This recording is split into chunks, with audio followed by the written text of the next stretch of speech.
Hey guys, welcome to the weekly roundup.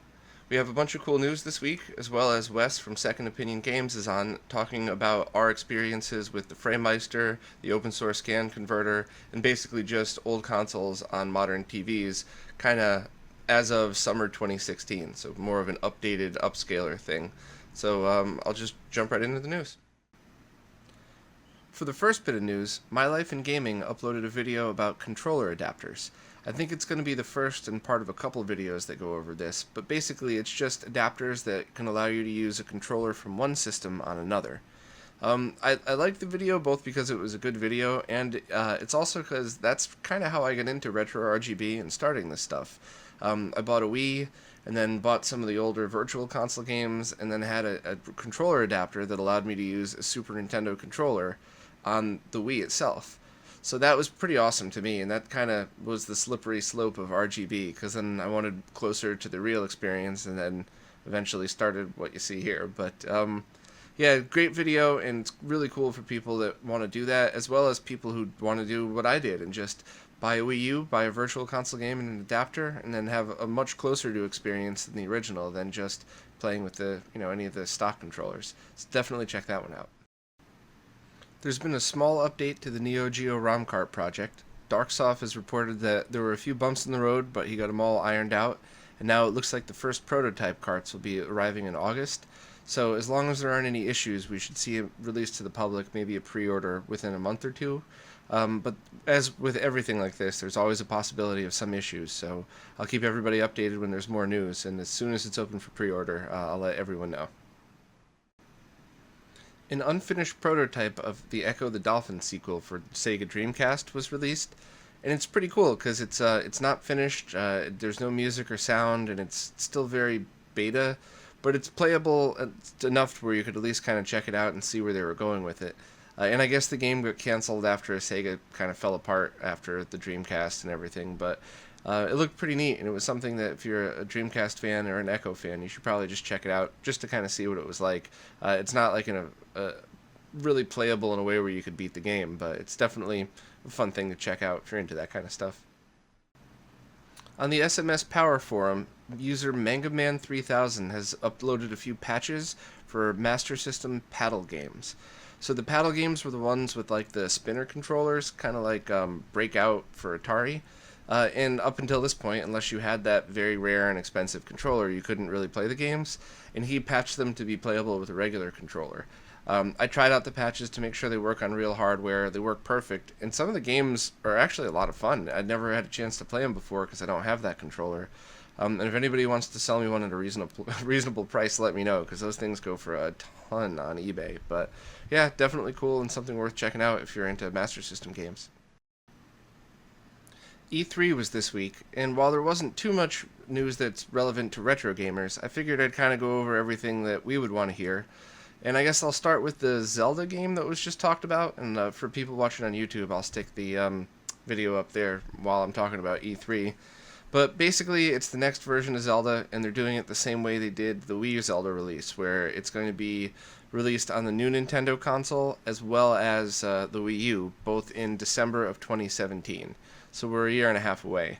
It looks cool and everything, but it's hard to get excited about something that is that far off. I hope the NX really works out, because, on the one hand, all the games I played on the Wii U I liked, and power didn't really mean anything at all. They could have been on the Wii, and I probably would have liked them just as much. But on the other hand, I'm wondering what was missing and what couldn't have been done because it was very underpowered. So, like, the second screen, I never really felt that got utilized as well as it could have. I mean, I would have loved to have seen, like, a World War II airplane shooter where, the person playing on the flat screen's the pilot, and then maybe the co-pilot has the Wii U, controller trying to shoot the tail gun or something. But I never really saw anything that complicated or cool, and I just assumed it was because the Wii U is as underpowered as it gets. So hopefully the new Zelda game will benefit from all the extra power, and hopefully that console will turn out well. But you never know with Nintendo. Sony announced that their PlayStation VR is going to launch on October 13th, and the VR aim controller is going to have one-to-one tracking. So that's pretty cool and pretty big deal because a lot of the problems with the VR helmets are always, you could see your hands when you're playing on the screen. So you could see the controller, you could see where the gun is aiming on the screen, but you can't see that if you have this visor on.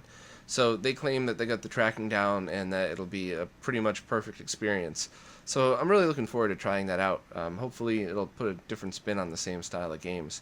No word on the Sony 4K though. They didn't show that at all, and I'm wondering if it's to, if they're holding off on specs to compete with Microsoft or anything else. But basically, whenever that's released, which I'm assuming is going to be about the same time, it's going to be the same as the PS4, just a small speed spec bump, and support Ultra HD Blu-rays, which is a pretty cool feature. I might get one just for that reason, to be honest. But seemed like a neat update, and I definitely want to at least try the VR because it seems like we've been trying forever, from the Virtual Boy to the Sega 3D glasses, and even way back to the Vectrex 3D. And this might be the first time we actually get close enough to have it be a decent experience. Microsoft actually announced two new consoles at E3. The first is the Xbox One S, which is just a smaller update to the Xbox One console. Kind of like when the PlayStation 3, and then they had the 3 Slim, and then that other one that's even smaller. So this is just a smaller revision that has a 4K Ultra HD Blu-ray player in it. And it's going to be released in a couple different models. The first one will be out in August for $400, and that's going to have a 2 terabyte hard drive. And then they'll have smaller ones out in December, which the smallest is only $300, that has a 500 gigabyte hard drive. And they also announced the Project Scorpio and talked more about that, which was their next actual gaming console. It's going to be released in winter of 2017, and it's supposedly the fastest console ever, which it is every time they announce a new console. So I never really paid too much attention to that. But they do claim that it's full 4K 60 frame per second playback. And I'm sure they're going to have some kind of VR set compatibility as well, but no official word on that. And they did say that it's going to be using the same architecture as the Xbox One, just newer and faster.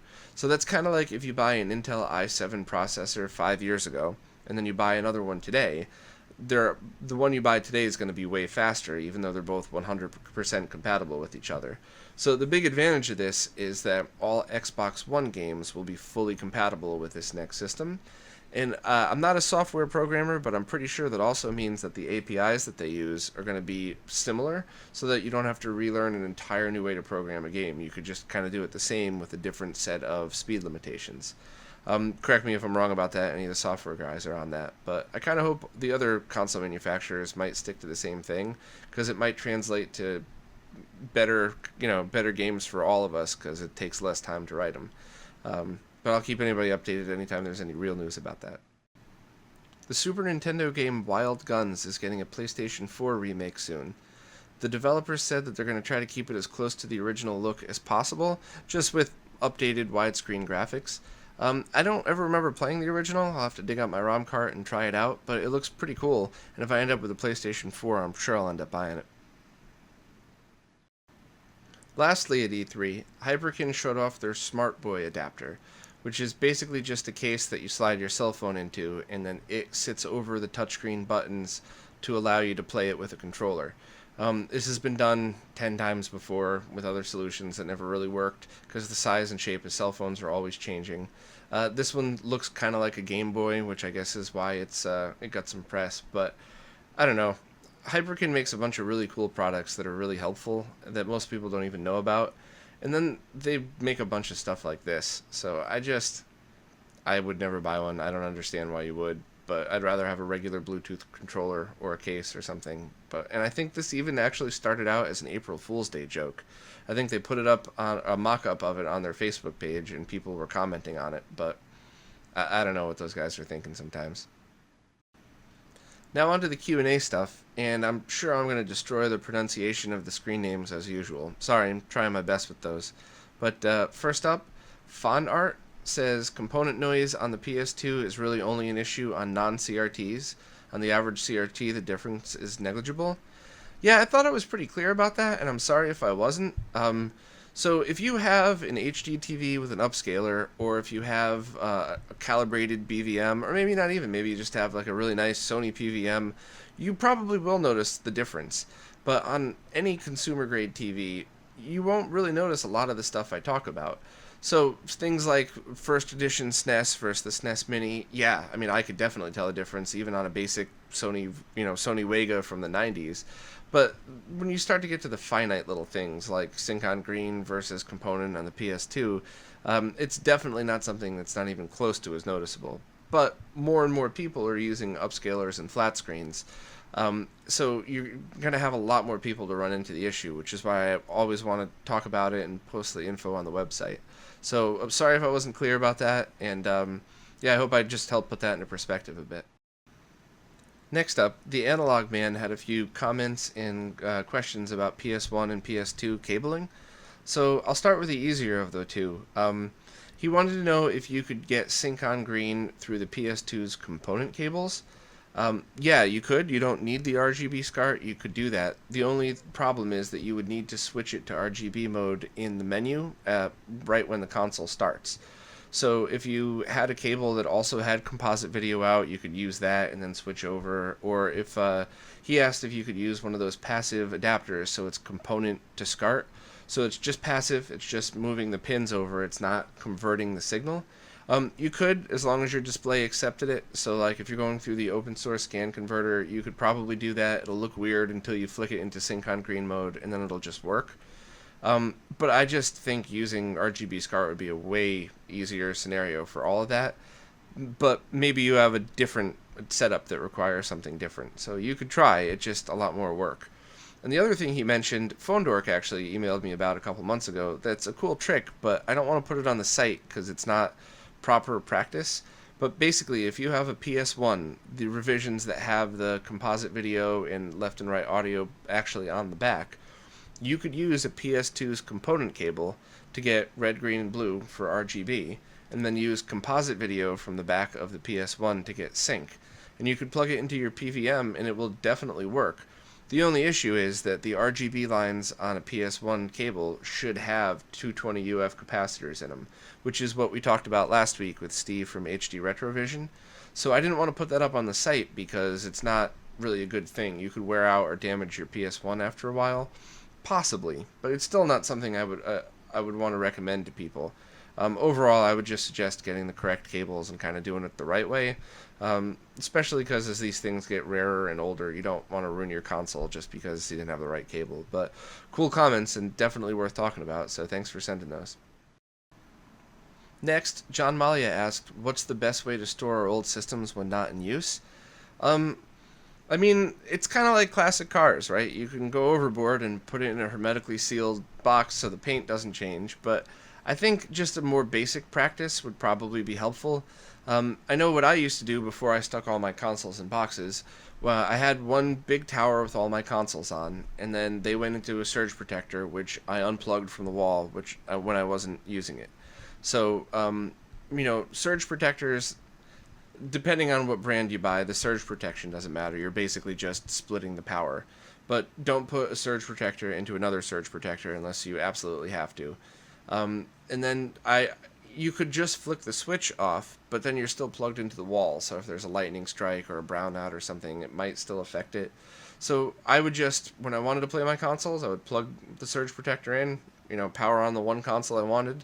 And then when I was done, turn everything off and unplug it. And that seemed to help. Maybe any electrical engineers could chime in on that, because that's what I did with one of my RGB monitors as well. Actually, all of them, I don't plug them in until I use them. And one of them died twice in a year. So I don't know if not leaving it in standby hurts. I can't imagine why it would, so if anybody wants to chime in on that. And then the second part of his question was, when he unplugs his SNES, if he turns the console switch on, the LED light lights up for a second. So there's still a current going through that discharged when he turned it on. Is it good to fully discharge the system like that every time you're done using it? Good question. I think that's one for an electrical engineer. So Steve from HD RetroVision, if you're listening, maybe you could comment about that and let me know your opinion. That's a pretty cool question, though. I hope to get the answer to that myself. But basically, I would just leave everything into a surge protector and unplug that when you're done. Next, Simbin asked, how do you get rid of wavy lines on the PS2 component cables? So after he asked that question, we kind of went back and forth a few times, and I think, if I understand correctly, he has a flat screen TV that when he plugs in his PS2 via component, he has a line that occasionally will just float up the screen. I had the exact same thing on my Wii, and it started one day. I'd been playing, I think I was playing Link to the Past Virtual Console, and then one day I turned it off, turned it on the next day, and it happened bad. I mean, it's just a thick line that's just constantly scrolling up the screen. And I tried different component cables, and then I tried moving the wires around, thought maybe it's interference or something. And then I kind of ran out of time and let it go for a few weeks. And when I powered it back on, it never happened again. So it could be, because it's analog video, there could be a ton of things interfering. It could be bad power, it could be something radiating too close to the cables. Cables should be shielded enough to not have this issue, but I mean, I still see it.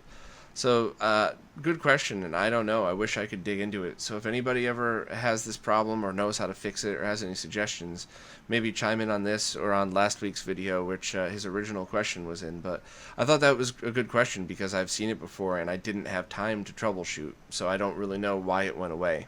But sorry I couldn't be more help. Okay, 2 questions left. Next is from Ben, the same Ben that does the retro DC powered adapters, those awesome things that power Genesis, Sega CD, and 32X all at the same time. He says he always hears about people having jailbar issues and other sync things like checkerboard effect, and he never sees any of them on his consoles, which is kind of curious why. Well, some consoles just never output them. So SNES, I've never really had a jailbar problem with SNES ever, on any revision, to be honest. And some consoles are notorious for it. So, also, it could be your display. So if you're using an upscaler and a flat screen TV, jailbars are really noticeable. Whereas if you're just using an RGB monitor, the scan lines kind of blend them in enough where you don't really see them.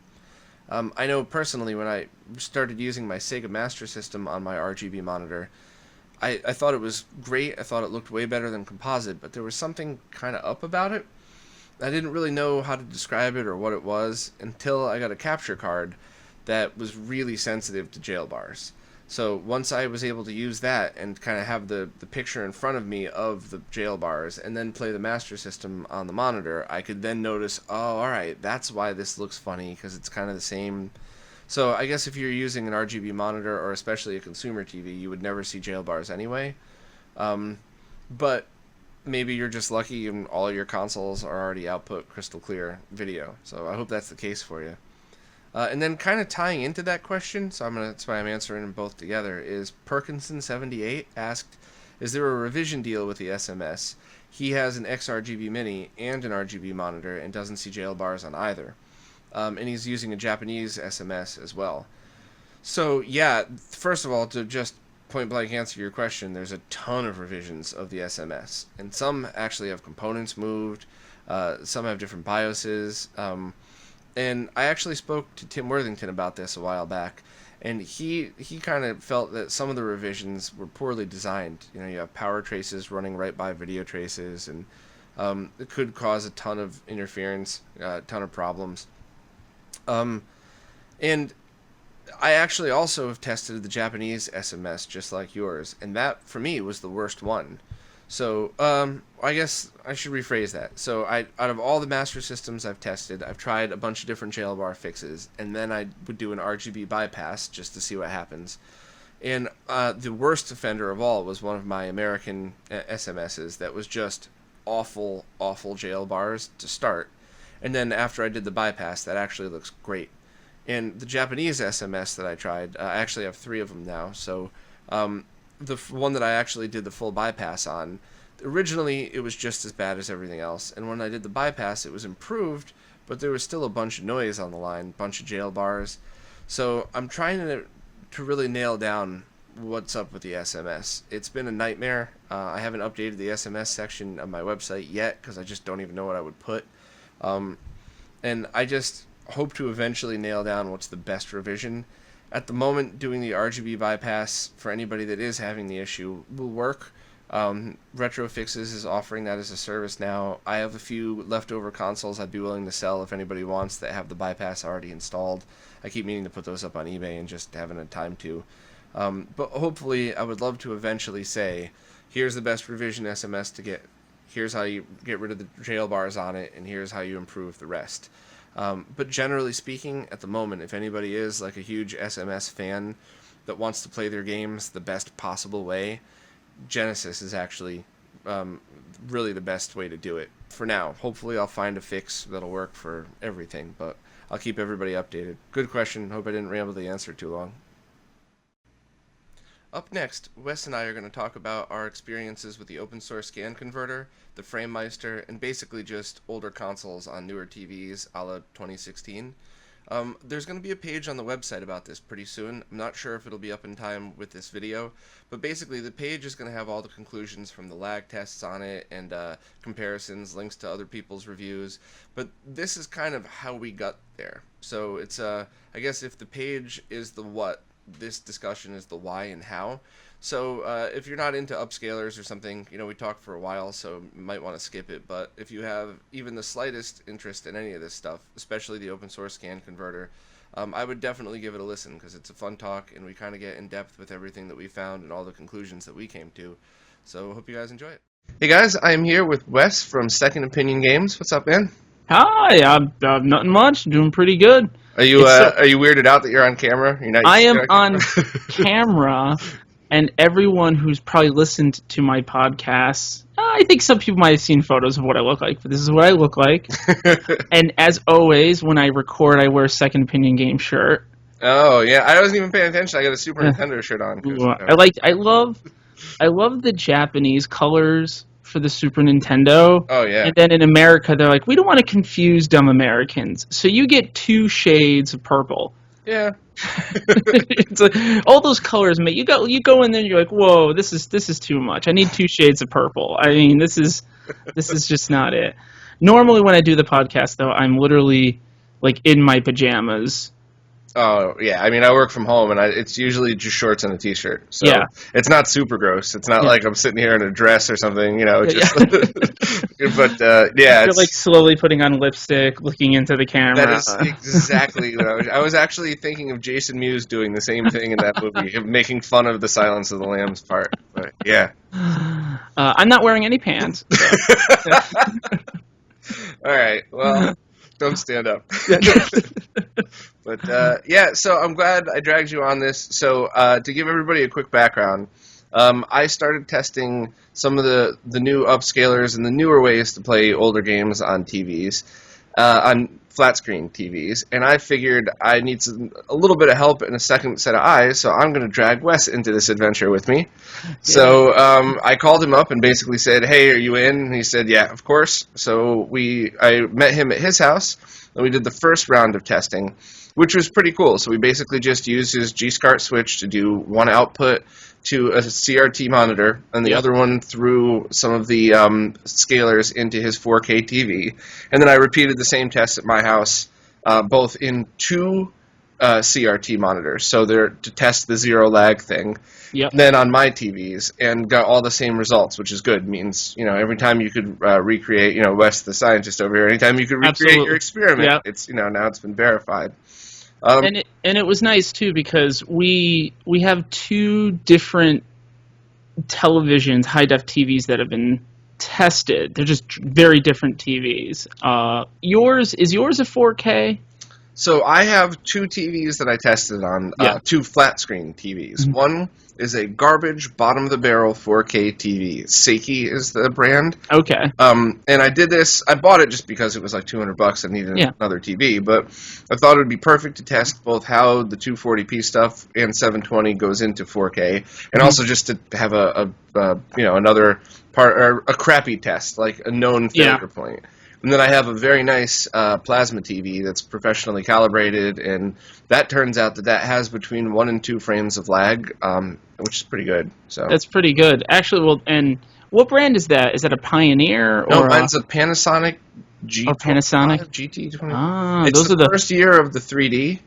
Okay. So, but I got it, I got a buddy that does high-end installs, and at the time it was like $2,800, and he got it to me for like $750 or something. He's doing backflips. So, jeez, and those things are like the last of the Mohegans of that style. Exactly. So my television is something, and I've talked about on my podcast a lot. I did a lot of hunting and a lot of research. It's a Sony 4K, and if you guys are interested in 4K TVs, this is a great 4K TV for gaming, and if you're curious about hooking a 4K television up to, let's say, a kick-ass gaming rig, because this LCD 4K, it's you want to get the 65-inch. The 55-inch has zoned lighting, which is good, but the 65-inch Sony, and it's the X80C model, that one, each individual pixel has the light behind it, so it can do better, deeper blacks. This one has the lowest input lag that I found within price reasoning. You could buy like a few Samsungs that are like almost $4,000, and it's just is not enough. Or you have to like deal with a curved TV, and I didn't want to go down that road. I know, right? But this one is very nice, and we found out that this TV also has about 1-ish, maybe 2 frames of lag, right?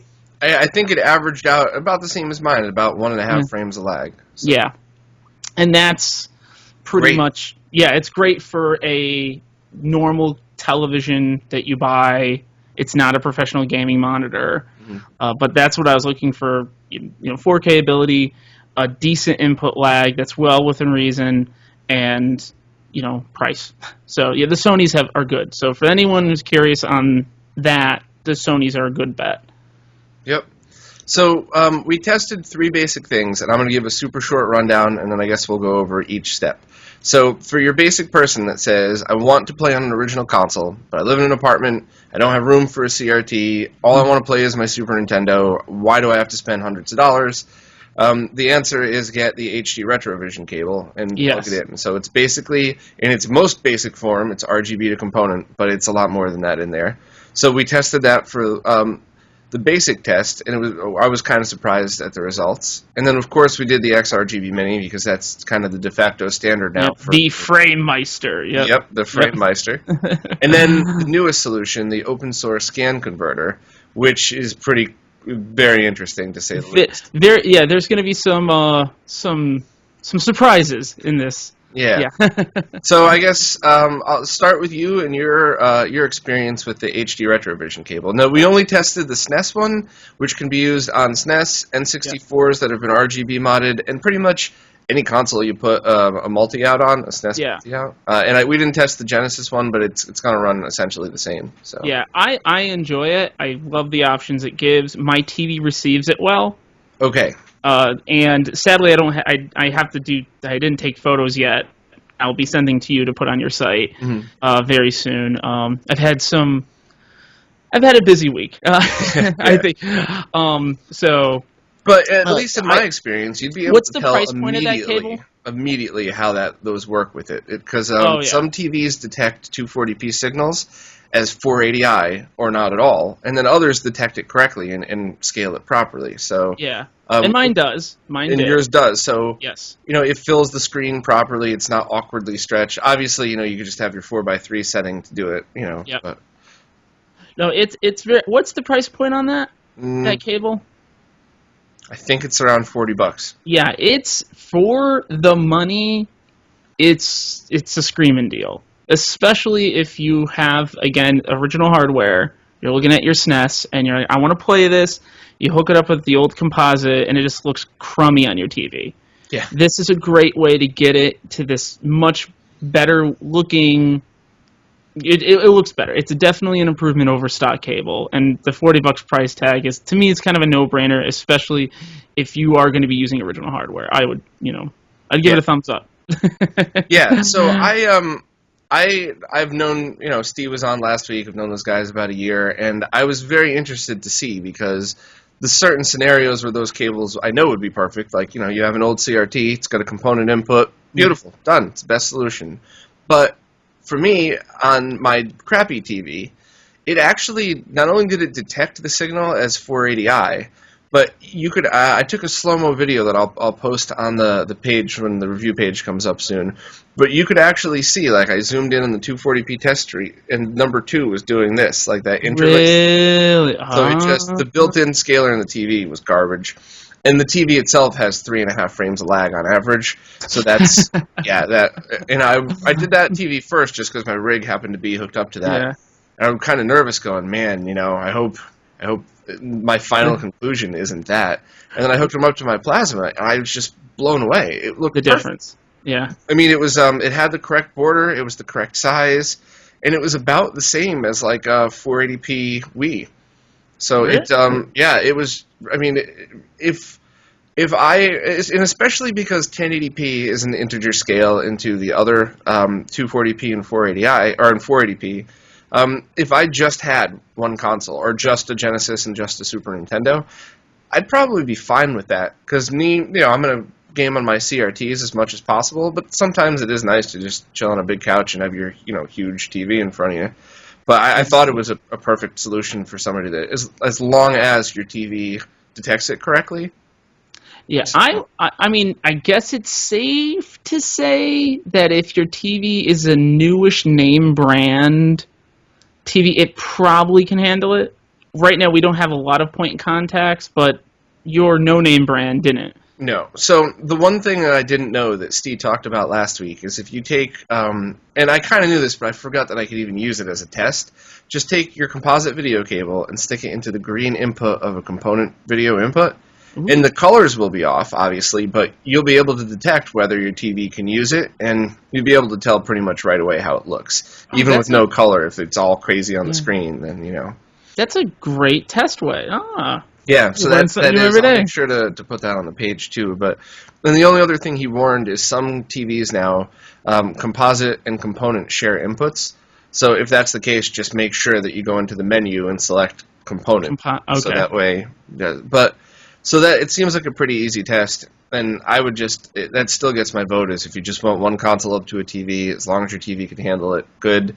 And to be honest, if your TV can't handle it, you might want to look into that because it might not be a good TV for gaming anyway. Yeah. So, I mean, there are definitely TVs that the built-in scalers are garbage, but they're fine for gaming as long as you run them in their native resolution. But don't buy the Sparkomatic brand TV. Right. Where did you get your TV? I'm just curious.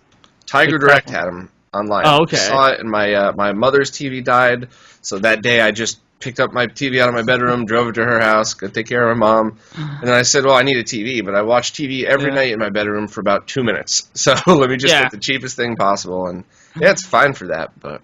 Yeah, it's probably, you probably got it at a great price. That was probably one of the box ships washed ashore. And they pulled them off and all right, let's sell these at a discount. So I think between all of our TVs testing it and a few people that have also used those cables, I think it's a pretty baseline for, if you want a good, I don't want to say low end because it's not, but if you want a good cheap solution, that's one. So I guess next, the more common solution would be the FrameMeister. Yeah, the more expensive, and the thing I kind of preface it with this is the party line with a lot of this stuff is the FrameMeister is the end-all be-all, and it is. It's the best form, but it's very expensive. Right. You're looking at between $320 to $350 depending on where you buy it and what deals you get on. Now you just recently bought yours, so that's something I want you to talk about. Is what exactly did you buy for it? Because it's not just that $300 that you see on eBay from Japan. No, it's you have to be committed to the RGB lifestyle for this to be worth your time and money. First thing, I believe I bought it from Solaris Japan, which is their direct, what was it, Macomsoft or Microsoft? Mecomsoft or something. It's like Microsoft, but you can't say that. Right. That makes the FrameMeister. So I bought it from Solaris Japan. That is the official outlet to get them through. And it comes with the J SCART, if you will, the Japanese version. JP21. JP21, thank you. Which I can't use unless you go in and you rewire it. Right. I bought the SCART to FrameMeister cable from the UK Retro Cables website, which, by the way, gets sold out a lot. So I actually had to wait an extra week for that thing to come in.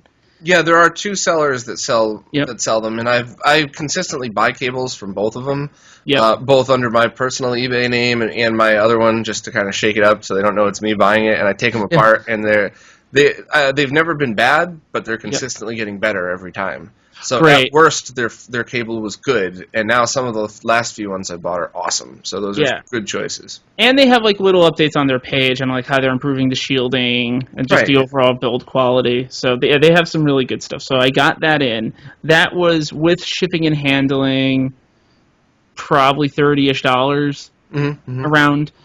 Remember, it's converting over from pounds, and it also depends on how the conversion works that week. Mm-hmm. So because I do everything through PayPal. So you're adding $30 on top of that. Now, the idea is the RGB cable from the system to the actual FrameMeister, which is that's dealer's choice. Did you get your system RGB modded? Do you have the right cables? And that to me is from $0 to any amount of money you want to spend. So and I kind of want to leave that out of this discussion because it is very plausible for you to just buy, 3 consoles, 3 RGB cables, and then the female SCART input version, which I think is what you have anyway in there. Yep. So you don't really need any of that extra stuff. So you don't need a switch. You don't need. You can go in and plug in. So I'd say like the FrameMeister, bare starting. If you have the consoles and you've already invested in some RGB cables for the consoles, you're looking at about $330 plus another $30 to get the SCART version, the SCART to FrameMeister cable, which is probably what you want. Now, didn't you also have to buy a remote overlay? Otherwise, it was in Japanese. That is, I completely forgot about that. Yeah, which I got from the UK Retro Gaming Cables. So the same guy that does the cable does the overlay, right? They do the overlay, which comes in a variety of colors. I got the generic color, but all the overlays are $5, and I swear to you, those of you who are listening, you must buy this overlay. It will just save you so many headaches. Because otherwise you have to hold the remote up against your cell phone to do the conversion to see. Right. All right. So this Japanese character is menu. All right. Menu. Yeah. So All right. So you're really looking at when all is said and done. I mean, you're talking about $400 for everything, maybe a little less. Maybe a little less than $400. Plus, you also have to have a micro SD card, which I'm sure is you can get those very cheaply. Right. Because you will have to do 2 things. When you get the FrameMeister, it's going to have an operating system in it from 2 years ago almost. There's great walkthroughs right on Solaris of Japan's website, or you can go to, what's that site that has all the preloaded, done FrameMeister settings? Oh, the Firebrand X. Firebrand X, which is also on RetroRGB. There's a link to it. He'll have the same walkthrough of how to update it. You're going to want to put the new operating system on the SD card and put it into the FrameMeister because the menu is entirely in Japanese and it's an older operating system, so there's actually missing a lot of really useful functionality. Right. So you want to upgrade that as soon as you get the FrameMeister. So if you go to the Firebrand X website, at the moment now, there's one page that has pictures of all the consoles, but not all the links work yet. He's updating for each one, and he's doing a great job. But basically what he did was he actually took and configured each console to have the most perfect integer scaling for the FrameMeister. Yep. What a year ago, maybe a little more, would have taken your average person just hours to set up the FrameMeister. Yeah. Now you literally get your SD card, you follow the instructions to update it, and then you just put all of his, up to 20, because the FrameMeister can only hold 20, but up to 20 of his patches on a card. And that's it. You're playing Super Nintendo, you press the button, go through the menu to data, go to Super Nintendo. You're playing, Super Game Boy or Game Boy Player. You could even scale it to that. So that does make everything infinitely easier for whoever's buying this thing. So Oh, absolutely. To the point where he alone has made the FrameMeister just worlds better.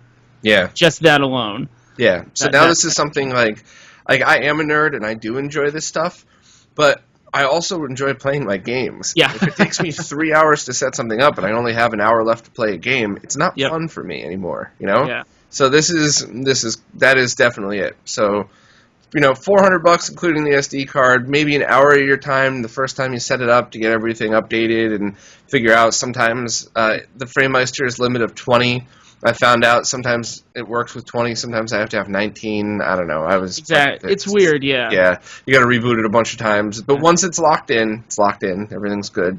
Yep. So on my TVs, it was pretty easy because Firebrand X did all the work for us. So Yep. on my 4K TV, it looked like garbage and ran like garbage because of the TV. Yep. So, but I just kind of moved right along from that, and it was, it was almost 5 frames of lag at this point. So the Jeez. XRGB Mini is about 1.5, and then that TV is 3.5. So that was right out. Yeah. And then on my plasma TV, it was perfect. It was the 4x scaling, which he'll explain what comes after this, but it has it's exactly 4 times the size of the original 240p, but it's less than 1080p, so you do have black bars on all sides. Yep. And then the 5x scaling that he did, I thought was just perfect, because it had about the same, if not less, overscan than you'd find on your average old consumer-grade CRT. Yep. And it filled the screen perfectly on my 1080p TV. So that's when it got really interesting on yours, because I wanted to know how it was going to look each, how it was going to scale, if there's going to be a weird shimmering effect, like we did the My Life in Gaming Contra tests, Yep. the first level of Contra, and look at the rocks to see if they shimmer or Yep. not. So, I don't know, I had a really hard time, I couldn't find much wrong with that solution on your TV, I guess. There wasn't much I could find that I would have wanted to change. What do you think about that in 4K? It was, for me, it was, again, it almost felt like when we were playing the Genesis stuff and the Super Nintendo stuff, and your modded, you brought in the NES. It was mostly the NES stuff was just like, oh, wow. To the point where, especially like the 5X and the Ford 5X stuff felt like it was a developer redeveloped it for the screen. Mm-hmm. It felt that good. And I was like, wow. And of course, with the FrameMeister adds, probably a frame and a half of lag? Yeah. So with my TV and your plasma TV, you're looking at about being, a 3-frame lag, which for most things is pretty fine. Right, so I actually have your tests here from Oh, when yes. we did it at your place, and it looks like about three and a half frames of lag total on your TV. With the FrameMeister. With the FrameMeister. So Yep. your inherent scaler up into that. So then there was no difference whether we were running in 720p, 1080p, what the deal with that. Yep. It all, much like my TV, it handled it the same, which is actually a thing. So PhoneDork's Yep. TV, it takes a lot longer for it to upscale anything than if you do it in the native 1080p mode. So, Yep. and he's got a Sony TV as well, I think, but his is a 1080p version. So actually, that was cool. and that I did a podcast entirely on my old Sony TV, which I bought probably 2 years into the life cycle of the Xbox 360. Mm-hmm. It at 720p, I didn't really notice input lag. And when I upgraded to the PlayStation 4 and it was giving it a 1080p signal, it was noticeable. Especially games at the time I was playing was Dark Souls 2 and Bloodborne. And those games, the Twitch reactions count. And I was noticing, like, there's something different. There's something going on here. And then that's when I really delve into the world of input lag and television buying, which took me about 3 months before I made a decision on the current TV I have now. Your average person, though, on a TV like that, 3.5 frames of lag, not going to notice at all. Absolutely not. I do, because I'm kind of crazy with stuff like that. I can tell input lag, and so that was pretty cool how that worked. And then we tried it looked good in 4 and 5x scaling. The only thing that, now going into a 4K TV is the scan lines did look a little weird once we started once it started moving up to 4K, especially in the 5x mode with the, So that is the one thing I would say is I don't know if I would run scan lines, at least in 5x mode on a 4K TV. It did look a little thick. With the FrameMeister. Yeah, we had the pictures of the. I'll put those up too, but we had the pictures of Samus and Super Metroid from that. So. Yep. Yeah, I'm looking at it now. Like the scan lines look too thin, and they almost look like they don't line up with the actual pixels. No. But in the 4X mode, even with the XRGB Mini, they look pretty good. Yeah. And then we did the open source scan converter, the OSSC on your TV. Yes. Surprises abound. Yeah. So the first surprise is when I did the tests. So it was, I think it was a Super Nintendo or a Nintendo into a PVM. The outputs of the PVM went into, I think it was a VGA. No, it was just the output of the PVM into either the FrameMeister or the OSSC. Yep. And then from that into an HDMI to VGA converter into my BVM. So it's all analog except for the actual processor itself. The actual upscaler, yeah. So you'll be able to tell the true lag. And just as a couple of tests, I did a few different consoles. I did, the HD RetroVision cables. So I got consistently zero lag on all TVs when it was all analog. So that, just to make sure there was nothing funny going on. Which was basically the same setup we did at my house. But with two CRTs. With two CRTs. You did it with two, yeah. Right. And then I also tested a few different HDMI to VGA converters, and even an HDMI to HD SDI, which some higher-end BVMs have, which is basically like an industrial digital input. Yeah. Kind of strange. But we got zero lag on all of those things. Oh. So I thought that was pretty awesome. So it's a good starting point. When I did my open source scan converter tests, plugged it in, put it in line triple mode, did the test, zero lag. I went, wait a minute, something's up. So the way I did it was I ran the stopwatch test, just like we did at your house, with the DSLR as fast as it can go with it still actually having light show up. So I forgot what it was, but it was like 1/100th of frame per second or something. So it was, wow. It was as fast as, much faster than a human would notice. Yes. So it's a pretty darn accurate test.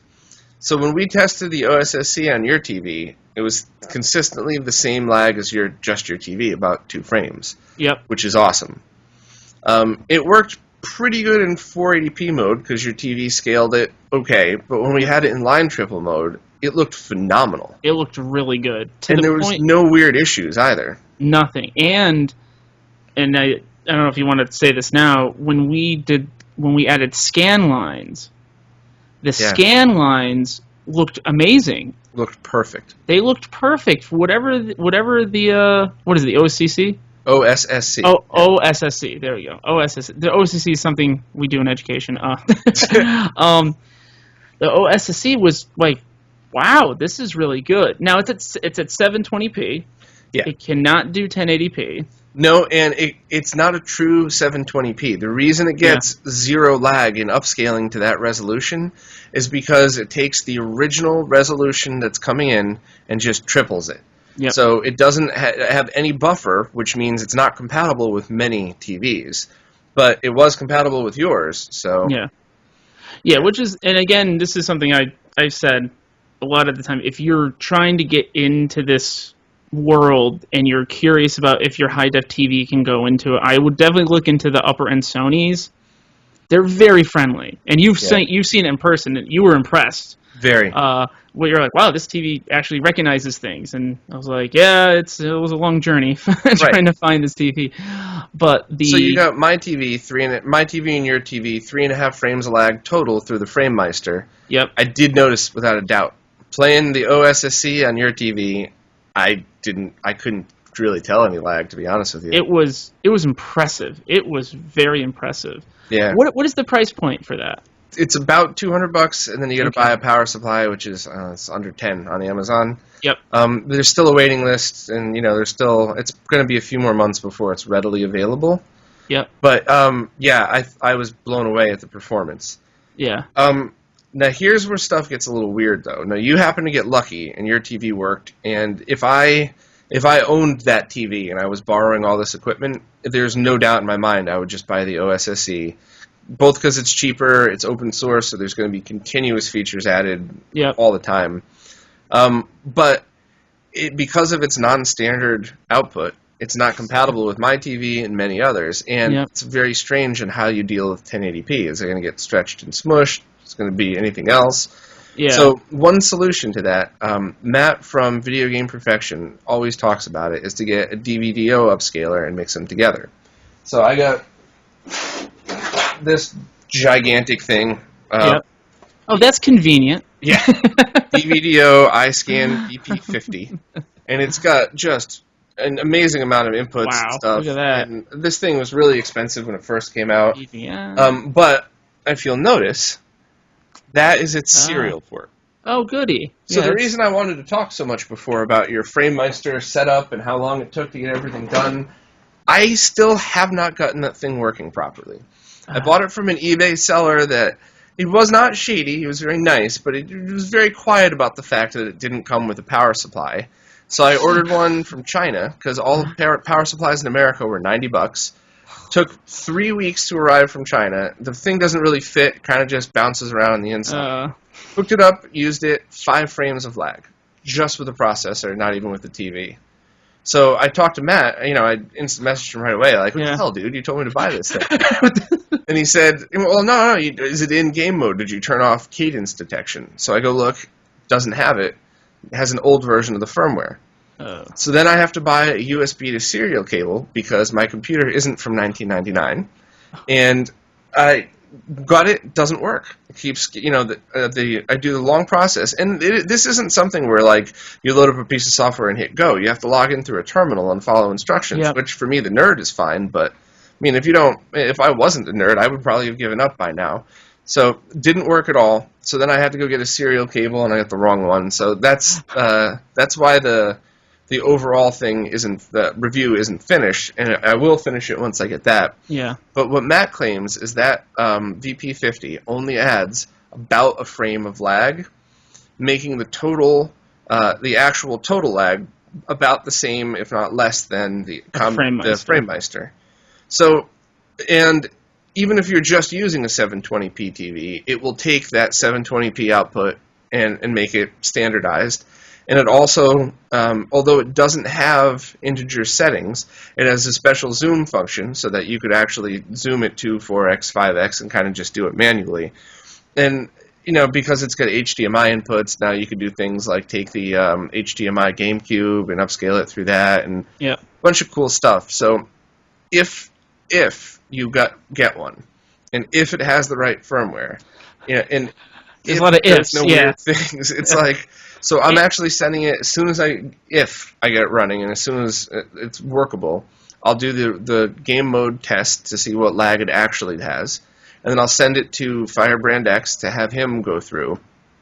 And I really am going to kind of take everybody's opinions as a whole before I do the final conclusion, because I kind of think a lot of the guys in the scene have their niche. Like you get Futta, he could look at a video, tell you what was wrong with it, tell you, why it was wrong with it. He just has an eye, especially when it comes to encoders and different things. And then you get Firebrand X that could actually go in and, he analyzes a picture and can do the exact measurements to tell if it's a perfect scale, if there's anything off from it. So, and that's why his FrameMeister profiles look so good. Oh, yeah. As far as lag goes, the OSSC wins hands down. And with replication of scan lines. Yeah, and that is something that's going to be different on your TV than mine because everything we're pumping through gets touched by your TV scaler. So 4K TV scan lines is a big deal for everybody that has one of those. Anybody that's still on 1080p, FrameMeister will line up. So I don't know. I'm still not quite sure where I'm at, but I love the OSSC, and the fact that Marcus is still updating it all the time, still working on it. Just emailed me a test firmware to try out with a few new features. So that is gaining. But I would happen, based on what I've seen, if you're really into retro gaming today, right now, and want to start playing, still got to get a FrameMeister. Still got to get a FrameMeister. I would definitely, especially if you're not as well versed as we are. Right. It's funny because you're texting me earlier today. You're like, I got to get a serial cable, and I'm like, I could drive to my school and see if I could find one in a box somewhere. Because I know all of our old science equipment used to run on serial cable back in the before time. Right. Before the universal serial bus came out. Yes. It's funny because I have a bunch of USB to serial converters, but they're older ones, so the USB is USB 1, which sometimes a motherboard won't recognize properly. Yeah. Yeah, now you start getting into the minutia of that stuff, and you're just like, oh. So for anybody that already has a high-end scaler like that, or would be willing to jump through the hoops, as long as the lag is the same, and as long as it doesn't screw up the integer scaling, it actually seems like something like that DVDO with the open source scan converter would be the better way to go. Yeah. But that's more money, because one of these things with a power supply and with the right firmware can be $300 or $400. Mine was about $200 plus, power supply and everything else. Yeah. So now we're talking, you're looking at $450, so it's $50 more than the FrameMeister and a lot more hassle. It's more Rube Goldberg-like. Yeah, you're going to have a lot of things with wires sticking out everywhere. And this is one thing we talked about personally, and this is something that the FrameMeister suffers from, but the the open source one also, more so, is it's really hard to put this somewhere because the way the ports are situated. Yes. You have this box, and for those of you who are just listening, I'm making a box with my fingers, and you have a myriad of ports coming out of each of the three ends. The FrameMeister has 2 ports in the front and the rest are in the back. And the main one that you're probably going to be using with all this is the RGB in, which is in the front, and then you have to have the converter. So, yeah, you're looking at so here's the open source scan converter on top of the DVDO one. And it's a lot smaller, but if you could see where the wire's sticking out and there's ports on all sides. You're going to have a SCART cable, plus that one you're going to have to face a certain way so you can see the little menu LCD screen. So this actually, now that I look at it like this, on top of the open source scan converter, it's probably the perfect fit because you'll need that much space on top. So you need twice the footprint as you would with the FrameMeister. Now, I'm all about making something look like it was made by Doc Brown. So, I mean, I'll go in with the little label makers and put the little, pressure label makers on everything because it just looks totally badass. But that's something, especially people, even if you are really into this RGB thing, I have a big gate downstairs, and I still have a premium of room I got to figure out. Yeah. I want to put things on certain carts so I can roll them around. I mean, I'm looking at your poor little area. You have boxes and shelving everywhere. Well, these are all on wheels too, so I put it back so at least there's a somewhat of a lighting backdrop. Otherwise, if it's really bright out and the sun comes from the other window, I'm screwed. Yeah, you're just a man in shadow. Right, exactly. You just see the glowing Super Nintendo symbol. That's it. Yeah. But the other thing about the open source scan converter for now is if you buy the pre-made ones, the pre-assembled, it's only a DVI output with no audio. So you could obviously do a DVI to HDMI cable, and even all of my TVs, including the crappy one, if I just plug that into one HDMI port and then just use the left and right audio inputs that are there, the TV automatically detected there was no audio in the signal and used the one from the other thing. So that actually worked fine for me. The do-it-yourself kits are not do-it-yourself.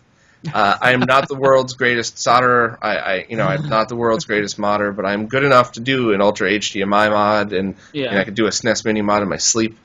This is not for the faint of heart. You need to know how to do surface mount things. It's almost, you almost have to bake it rather than solder it.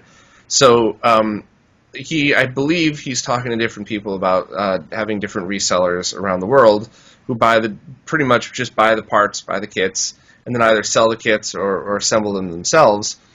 And there is another addition board you can do that will attach the audio to it. Those are all still kind of getting ironed out. And the firmwares that he's working on, one of the things he was talking about is 480p line doubling. So it's still 960p, so you still get black bars on both 1080p and 4K TVs. Okay. But, the future is wide open for this thing, and he's definitely big about being open source, and I'm sure, as with everything else on the planet, there's got to be a follow-up product that he's planning. So for the short term, I still would call out FrameMeister, but everybody should keep an eye on this, because it's got potential to be pretty huge. So. Now, I'm just curious, is there any rumblings for another FrameMeister, an update to the FrameMeister? Yeah, there has been for a while, but business culture and especially Japanese culture. So I spent a lot of time in Asia for work. I kind of, I'm not Asian myself. I didn't work in their companies, but I worked literally inside their businesses for a while. Yeah. And it isn't the American smash and grab. Every time you get something new, throw it down the customer's throat. Yeah. It's, their product is selling fairly well. I think when somebody talked about their numbers, they'd sold 8,000 total, which is very good. Yeah. Especially for a niche product. And I don't think they're going to release anything until, when the open source scan converter, if that gets to a point where it could handle everything you throw at it, then we'll probably see the next. Yeah. Because I think two reasons. One, they want to use their, existing product as long as they can, but also 4K upscaler chips are still pretty expensive. They're just now coming down in price to be reasonable. Is that mostly Texas Instruments has that under wraps right now? There's a couple of different companies that are licensing their chips for that. That are licensed, because I was looking into it because after you and we had a conversation about this, I did some research, and right now it seems like all of the licensing is going through TI. Right. And they're usually, it's funny, Texas Instruments is like the Unilever of the world of tech. You're just like, at some point they have like these 30 different companies, and then at the very bottom, like, from patent from Texas Instruments, and you're like, Right. I'm just curious to see when the price drop is on something like that. But they're weird too. They're all over the place because I think we're still in a time where it's hard to get 4K content out, and it's just we're in a weird time right now where the wafers of these 4K TVs were so easy to make. Yeah. So every new TV now is 4K. And then you're like, "Where's my 4K content?" And, everyone just shrugs their shoulders, like, "Oh." And I think also by leaving the FrameMeister out there for so long, they've learned. I hope at least that they've learned a lot from it, because even in little things like the color space that the FrameMeister uses is slightly different than the OSSC, which is why the colors, Blitz just put in his, I think just today he actually uploaded the review. I'm definitely going to link to that both in this video and on the review page, but the colors will actually look better through the OSSC overall.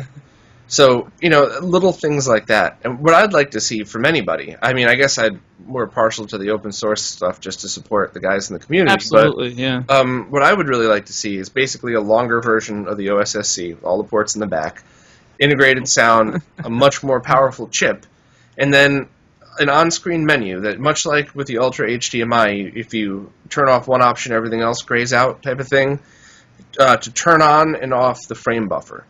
So turn the frame buffer off, you lose a lot of the extra features, but it's zero lag, pretty much. I think the lag is measurable, but certainly not by a camera and eyes. Yeah. And that way you could just have it as low lag as possible, and if your TV is compatible, awesome. If not, turn on the frame buffer, which is usually about 1 frame of lag if done right, and that's when you get a bunch of different options. And that's when you get the cool things like Zoom, compatible with all TVs, the different... So that's definitely what I would like to see, and I would also like to see definitely the FrameMeister, it be able to deal with any type of sync automatically. Now, the OSSC is already kind of working on that, but right now, if you plug in a Genesis, you have to turn on the sync low-pass filter, which, even if you're not a nerd, if somebody just tells you, hey, if your console doesn't work, press this button 3 times instead of 2, that's fine, but it would be nice if there were automatic settings to detect. So I don't know how that would work without a frame buffer. Is there a boot period? Do you turn on the thing, get your game going, and then it scans and goes back to? I'm almost curious if it should be a setup kind of like how the FrameMeister has, where you just you go to Firebrand, you get the pre-made ops. Where this one would just have like, you have a Genesis, click the Genesis button. Click. That's one of the questions that I was asking Marcus, and can we do something like that when you have a profile mode? And he said, good idea, I'll add it to the list, but he's got a long list. So. Oh, absolutely. And for the record, you can do that with the DVDO upscaler, but you have to manually program it yourself. So it has, I think, 10 settings, so you could program one for each major use, but you can't then share it with other people. You could write down your numbers. Yeah. But that's. Now your setup's back to hours and hours rather than minutes. So yeah, I think I don't know. I'm impressed with all the solutions, I guess is the best way to put it. But Definitely still FrameMeister for an easy today solution. A cheaper solution is the HD RetroVision cables. And we should also say input lag with the HD RetroVision cables. Zero Zero other than your TV. Other than the TV. So that's something. Let's say you find out that your TV, through the grapevine, you do research, you're saying, oh, well, my TV has about 3 frames of lag, and that's acceptable. Right. And we're all talking about, when we say frames of lag, this is 60 frames per second, not Right. 30 frames per second. Just to get that out there. I think some people mispreface it that. Out of that, out of 60 frames per second, we're talking the drop of 2 to 3 frames. But with that RetroVision cable, there's none. It's literally direct into the TV, and you don't have to worry about that, which is also kind of a thumbs up for that, for the $40 solution. Yeah, absolutely. And it's, I love to nitpick about these things, but the overall experience is what really matters to me, because as much as I'm a nerd and I love playing with every setting and trying everything, at the end of the day, if I'm in a boss battle and my shots are timed 1 hair off because there's now 4 frames of lag, it might look pretty, but I don't care anymore. Yeah, whereas, HD RetroVision cable, you're reliant on your TV's upscaler, which luckily my Plasma did a great job. I played through all of Super Metroid Hyper something, whatever that last Hyper Metroid was. Hyper Metroid, and I loved it. I thought it was absolutely great. So, I always tell people, especially when they try to go back and they have like the nostalgia feeling for the original Mega Man or R-Type, something, one of those games, and they suck. And I'm like, well, part of it may actually not be you. You might still suck, but there might, you're just probably used to playing these games. These games were meant with zero lag.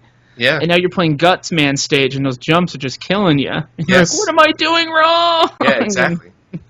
Yeah, it was funny, because it was actually AVGN that kind of made me realize, when I would laugh at his videos, and the nostalgia would come back, and then I kind of realized, like, well, there is some nostalgia for me, but I really just like these games. And they don't make the same types of games anymore, so to really experience them, you need, and in my opinion, most important would be a low-lag solution. Yeah. So, which, it's funny, because now that is becoming a huge point of contest in the competitive gaming field. Yeah. So you see these people that are playing CSGO, they're playing Battlefield, they're playing a lot of these high-end, even like Dota and stuff, or League of Legends. These people are buying these 1 millisecond monitors. Yes. Yeah, they're spending crap tons of money to make sure that, I need a direct display port pipeline into my GTX 1080 for the Win edition. And, the input lag is real. The hype is real when it comes to this high-end stuff. If you want to play these games, it's funny, because a lot of the people, there's like 2 camps I've noticed. A lot of people who have nostalgia more for the Super Nintendo games, they're not much Twitch players.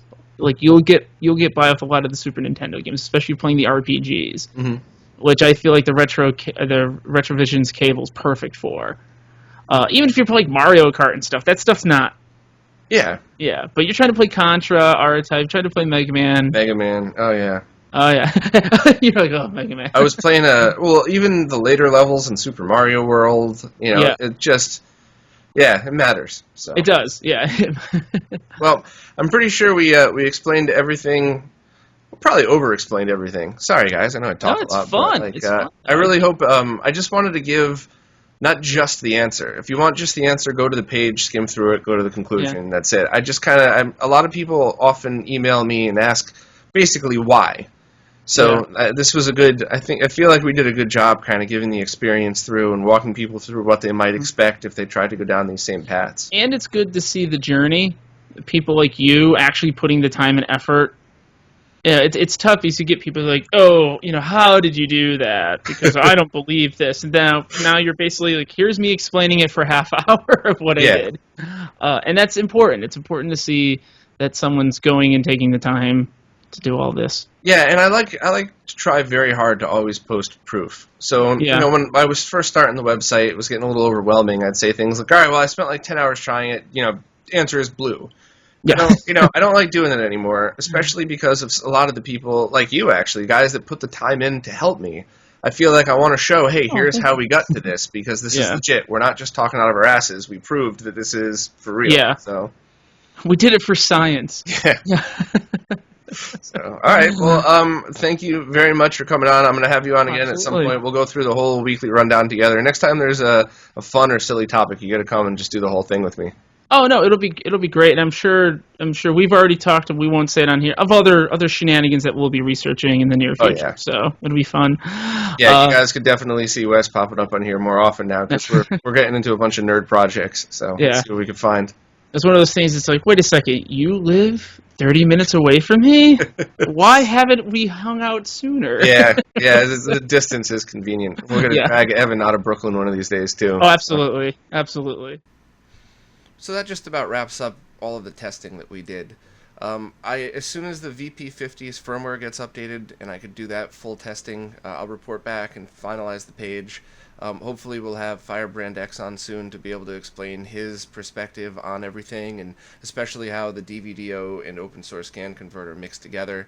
And any comments at all, obviously, or questions, leave it right in the YouTube video. Subscribe if you like this. The more people that watch them, the more I'll make. And yeah, thanks for listening.